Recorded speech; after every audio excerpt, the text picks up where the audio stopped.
প্রসঙ্গে আসি, আওয়ামী লীগ কি বাংলাদেশে ফিরবে? কোন পথে ফিরতে পারে? কারণ আওয়ামী লীগকে তো ব্যান করে দেওয়া হয়েছিল, নির্বাচনে তো অংশগ্রহণই করতে দেওয়া হয়নি। আপনি তো আকাশকে তো আপনি নিষিদ্ধ করতে পারবেন না, বাতাসকে তো আপনি নিষিদ্ধ করতে পারবেন না, নদীকে তো আপনি নিষিদ্ধ করতে পারবেন না, তেমনি আওয়ামী লীগকে নিষিদ্ধ করে লাভ নেই।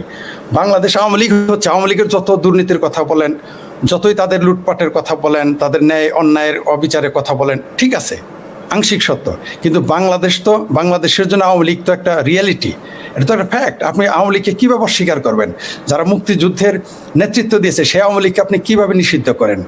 যেই দেশে জামাত রাজনীতি করতে পারে, যেই দেশে জামাত ক্ষমতায় চলে আসতে পারে, ক্ষমতার কাছাকাছি, সেই দেশে আপনি আওয়ামী লীগকে ঠেকিয়ে রাখবেন? এটা না আইনগতভাবে পারবেন না রাজনৈতিকভাবে পারবেন, কারণ বাংলাদেশের মাটি, জনপদ, এগুলো আওয়ামী লীগের জন্য উর্বর, জামাতের জন্য নয়।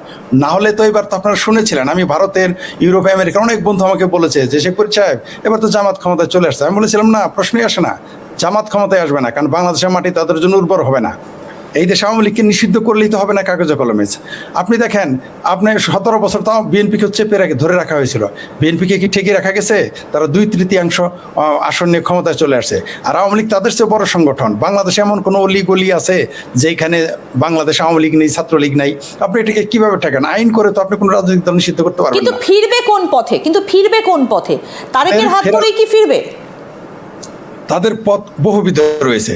আপনি যেটা বললেন তারেকের হাত ধরে হতে পারে, যেমন তারেক রহমানের পিতার হাত ধরে আওয়ামী লীগ বা শেখ হাসিনা বাংলাদেশে প্রতিষ্ঠিত হয়েছিল।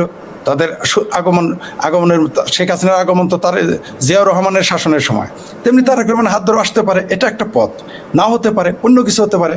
আওয়ামী লীগ বিপ্লব করে আসতে পারে, আওয়ামী লীগ নির্বাচন করে আসতে পারে, আইনগত প্রক্রিয়া, আওয়ামী লীগ আদালতে গিয়ে তার দল নিষিদ্ধ হয়েছে সেটা থেকে সে বেরিয়ে আসবে। কারণ আপনি যদি আদালতে যান, আপনি এই যে কালকে সম্ভবত তারা শপথ নেবে, শপথ নেওয়ার পরে তো আদালত ফাংশন করবে। এখনও তো বাংলাদেশ মব সন্ত্রাসের খপ্পরে, মব সন্ত্রাসীদের কারণে আইন, আদালত, পুলিশ কোনো কিছুই কাজ করতেছে না।